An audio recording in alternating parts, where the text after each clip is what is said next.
Bismillah, alhamdulillah, salatu wassalamu ala rasulillah wa ala alihi wa sahbihi wa man walah. Assalamu alaikum wa rahmatullahi wa barakatuh. اللهم اخرجنا من ظلمات الوهم واكرمنا بنور الفهم وافتح علينا بمعرفة العلم وسهل اخلاقنا بالحلم واجعلنا مما يستمعون القول فيتبعون احسنه. Assalamu alaikum wa rahmatullahi wa barakatuh. Bienvenue dans cette série consacrée à l'étude de certains fatwas, des avis juridiques circonstanciés, des fatwas qui nous concernent particulièrement, nous musulmans, en Europe, en France particulièrement, mais en Europe d'une manière générale. Donc ces fatwas sont tirés des fatwas du Conseil européen de la fatwa et de la recherche, qui est un conseil spécialisé dans les fatwas, dans les recherches concernant le monde occidental et l'Europe. Il réunit les plus grands savants, des savants de renommée internationale, de très grands savants. Beaucoup sont d'Europe, d'autres sont de l'extérieur, mais ont une très grande connaissance du contexte européen, étant donné leur visite et du fait qu'ils côtoient les autres savants d'Europe. L'ancien président du Conseil européen de la fatwa, c'était Cheikh Yusuf al-Qaradawi, hafidahullah, donc il s'est retiré à cause de son âge. L'actuel président, c'est Abdallah al-Judai', hafidahullah, qui est un savant d'origine irakienne et qui réside en Angleterre. Il y a d'autres très grands savants comme al-Qarahdaghi, Issam al-Bashir, Ajil al-Nashmi, vraiment de grands noms. Nous sommes honorés en France d'avoir aussi des savants qui font partie de ce conseil, comme Cheikh Ahmed Jaballah, Unais Gargah aussi, qu'on appelle Abu Salman, les deux donc sont des enseignants à l'IOSH de Paris, mais également il y a donc Cheikh Al-Arabi al-Bishri, qui est donc enseignant à l'IOSH de Château-Chinon. Donc nous allons prendre quelques fatwas et nous allons les présenter, les expliquer. Alors pas d'une manière poussée scientifiquement en détaillant toute l'argumentation, mais au moins connaître l'avis et quelques explications par rapport à cet avis. Nous allons commencer par la fatwa concernant les regroupements des prières. Regrouper al-Dhuhr ou al-Asr, donc ça s'appelle Jama', et regrouper al-Maghrib avec al-Isha. Donc soit par avancement, ce qu'on appelle Jama' Taqdim, ou par retardement, donc regroupement par retardement, ce qu'on appelle Jama' Ta'khir. Jama' Taqdim, comme par exemple Dhuhr ou al-Asr, je vais les prier dans le temps légal de Dhuhr, c'est-à-dire je vais avancer al-Asr pour prier l'Asr avec Dhuhr dans le temps de Dhuhr. Ce qu'on appelle donc Jama' Taqdim, regroupement par avancement. Attention, on parle que de regroupement, on parle pas de prière du voyageur. On parle pas de raccourcissement. Donc je vais faire 4 rak'at Dhuhr, ensuite, directement après, 4 rak'at de l'Asr. Et Jama' Taqdim, par exemple, le Maghrib que je vais retarder jusqu'à l'entrée du temps légal de l'Isha. Et là, je vais faire le Maghrib, 3 rak'at, et ensuite 4 rak'at de l'Isha. Alors, nous allons, comme nous allons faire donc habituellement, donc nous allons lire tout d'abord la fatwa du Conseil européen, et ensuite, donc nous allons l'expliquer brièvement pour bien la comprendre. Alors, la fatwa, comme elle est énoncée, donc le Conseil est parvenu à l'autorisation de regrouper la prière de Maghrib avec celle du Isha en Europe pendant l'été, à cause de l'heure tardive de la prière du Isha, allant jusqu'à minuit, ou à cause de la disparition des signes permettant de déterminer son temps légal, dans le but d'éviter des situations de gêne que les textes coraniques sont venus lever. Et conformément au hadith rapporté par Muslim, ou dans lequel Ibn Abbas radhiyallahu anhuma dit que le prophète sallallahu alayhi wa sallam a regroupé la prière de Dhuhr avec celle de l'Asr, la prière de Maghrib avec celle de l'Isha, sans raison de peur ni de pluie. On demanda à Ibn Abbas, radhiyallahu anhuma, quel était son but. Il dit, il ne voulait pas imposer de gêne, une quelconque gêne à sa communauté. Il est également permis de regrouper la prière de Dhuhr avec celle de l'Asr dans ces mêmes pays, en hiver à cause de la brièveté des jours et de la difficulté pour les travailleurs, mais aussi pour les étudiants, etc., d'accomplir les prières alors sans éprouver de gêne ou de complications. Cependant, le conseil attire l'attention sur le fait que le musulman ne doit pas recourir au regroupement des prières sans besoin et ne doit pas en faire une habitude. Alors, effectivement, le principe de base, c'est que la prière est prescrite à des temps bien déterminés. Comme nous dit Allah Azza wa Jalla, « Inna salata kanat ala al-mu'minina kitaban mawquta » La salat demeure pour les croyants une prescription à des temps bien déterminés.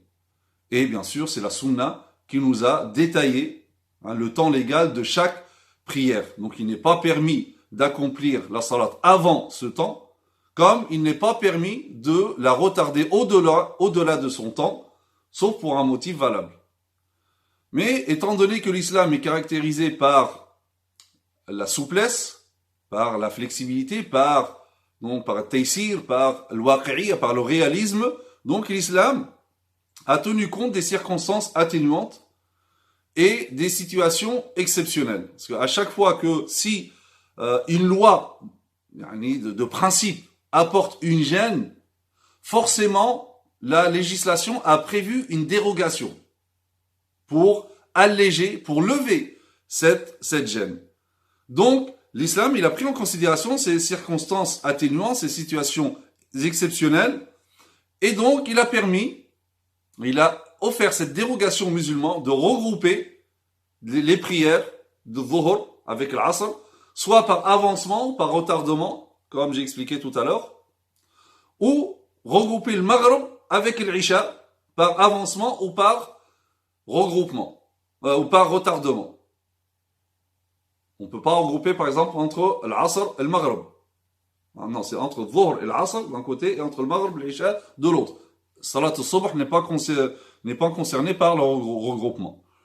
Donc, effectivement, l'islam, il nous a donné cette dérogation, il a pris en considération donc ces circonstances atténuantes et ces situations exceptionnelles, en permettant, dans certains cas, d'avoir recours au regroupement, comme par exemple pour le voyage, comme le stipule la sunna du prophète sallallahu alayhi wa sallam, mais aussi lorsqu'il y a de fortes intempéries. Les intempéries, d'une manière générale, c'est tout intempérie qui rend le fait de se déplacer à la mosquée très pénible, donc périlleux, dangereux même. Et donc là, il est permis de regrouper, notamment à la mosquée, par exemple, le Maghrib ou l'Isha. On va faire le Maghrib, ensuite l'Isha, et chacun rentre chez soi et n'a plus à revenir et à risquer encore une fois, donc, de revenir à la mosquée alors qu'il y a de la neige, etc. Ça, pour la majorité des écoles, et donc, la majorité des écoles est d'accord sur ces points-là. Les Hanbalites, eux, c'est, par rapport au regroupement, c'est l'école qui est la plus souple par rapport à la question de regroupement. D'ailleurs, les Hanbalites, ils permettent le regroupement des prières pour autre que la raison de voyage ou de pluie ou de peur, mais pour lever la gêne d'une manière générale. En cas de besoin, haja, où il y a une gêne, haraj, donc pour lever la gêne, donc on peut avoir recours au regroupement, et les Hanbalites se réfèrent au hadith du prophète sallallahu alayhi wa sallam, qui est cité d'ailleurs dans la fatwa tout à l'heure, hadith d'Ibn Abbas radhiyallahu anhu, qui dit جمع رسول الله صلى الله عليه وسلم بين الظهر والعصر وبين المغرب والعشاء بالمدينة. Donc, le prophète sallam a regroupé la prière de Dhuhr avec celle de l'Asr et la prière de Maghrib avec celle du Isha à Médine, bil Medina. Donc, il n'était pas en voyage. Min ghayri khawfin wala matar.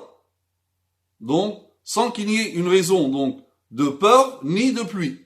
Qila l'Ibn Abbas, on a demandé à Ibn Abbas, ma arada ila dhalik, quel était son but? Il dit, il ne voulait pas imposer de gêne à sa communauté. Hadith rapporté par Muslim. Dans une autre version, toujours rapportée par l'imam Muslim, Ibn Abbas radhiyallahu anhu m'a dit, صلى رسول الله صلى الله عليه وسلم الظهر والعصر جمعا في غير خوف ولا سفر le messager de Dieu sallam a regroupé les prières de Dhuhr et de l'Asr et de Maghrib et l'Isha sans raison de peur ou de voyage. Autre version qui conforte les deux premières, Abdullah ibn Shaqiq, il dit خطبنا ابن عباس رضي الله عنهما يوما بعد العصر حتى غربت الشمس وبدت النجوم. Donc Ibn Abbas nous a fait un jour un discours, un sermon après la prière de l'Asr jusqu'à ce que le soleil se couche et que les étoiles commençaient à apparaître. وجعل الناس يقولون الصلاة الصلاة. Les gens commençaient à dire la prière, la prière. فجاء رجل من بني تميم. Et là, un homme de la tribu de Banu Tamim arrive et il dit d'une manière déterminée الصلاة الصلاة. La prière, la prière. Et là, Ibn Abbas radiyallahu anhuma lui dit أتعلمني السنة. Est-ce que tu vas m'apprendre la sunna? Il dit رأيت رسول الله صلى الله عليه وسلم. J'ai vu le messager de Allah sallam جمع الظهر والعصر. Je l'ai vu regrouper الظهر avec l'asr, le maghrib avec l'isha. Abdullah ibn Shaqiq qui rapporte ceci, il dit فحاك في صدري من ذلك شيء. C'est-à-dire, ça suscitait en moi quelques doutes quand même. Donc, il est parti voir Abu Huraira pour lui poser la question فصدق مقالته. Et donc, il a approuvé ce qu'a dit Ibn Abbas, il l'a confirmé. C'est que ceci donc était connu chez les compagnons. Et donc, tous ces hadiths-là indiquent clairement la légitimité du regroupement des prières en cas de besoin et en cas de ce qu'on appelle de raf' al-haraj. Donc quelqu'un qui travaille, et notamment lorsque, là, on est en train d'arriver à ce stade, donc en été, on se rapproche de l'été, l'heure de l'Isha devient très tard, il y a des gens qui travaillent le lendemain, même en juin, il y en a qui vont encore à l'école, et donc rester des fois jusqu'à minuit et quelques, pour faire l'Isha et le Subh, il est à peine à 4 heures du matin, donc ça devient très difficile, et donc vers 22 heures, là on peut faire le Maghrib ou l'Isha, et ensuite aller dormir. Alors c'est pas obligé de dormir juste après, même si on reste un petit peu éveillé, mais l'essentiel c'est pas rester éveillé jusqu'à l'heure de l'Isha, sinon là ça sert à rien d'avoir recours à cette dérogation. Et pareil pour là c'est en été, lorsque il y a l'heure en plus, à l'heure d'été, donc l'heure de l'Isha devient très, très tardive, mais aussi pendant l'hiver. L'hiver, donc là on a une heure en moins, les horaires des prières sont très proches les unes des autres, et donc du coup quelqu'un qui travaille, qui est à l'école, au lycée, à la fac, il rentre, la personne rentre chez elle, c'est déjà le Maghrib, voire même l'Isha, donc ça s'enchaîne, donc il peut pas faire l'Asr, alors qu'il peut faire Dhuhr. Donc du coup chez lui il fait Dhuhr, il est très tôt, midi et quelques, etc. Il fait Dhuhr, il fait l'Asr, ensuite il va travailler ou il va à la fac, et ensuite au retour, s'il revient vers 18h, 18h30, l'Isha est déjà rentré, donc là il va faire le regroupement par retardement, il va prier le Maghrib et l'Isha pendant le temps de l'Isha. Donc tout ça c'est des dérogations et qui expriment la souplesse et la miséricorde de l'islam. Et d'ailleurs, ça serait bien même que dans certaines villes, les mosquées, ils sont pas très loin les unes des autres, que certaines mosquées, les responsables se mettent d'accord, par exemple, surtout en été, qu'on sache que, par exemple, même si toutes les mosquées ne le font pas, au moins qu'ils désignent une mosquée dans un quartier, et là, on sait que ça, c'est la mosquée d'Ashab al-A'dhar, donc, ceux qui ont une raison, ils travaillent, etc., où il y a des personnes qui veulent, tout simplement, ils n'arrivent pas à veiller jusqu'à cette heure tardive, donc ils savent bien que dans cette mosquée, de telle date à telle date, donc ils font le regroupement de la prière entre le Maghrib et l'Isha. Donc ils vont faire le Maghrib et l'Isha, et ensuite chacun rentre chez soi.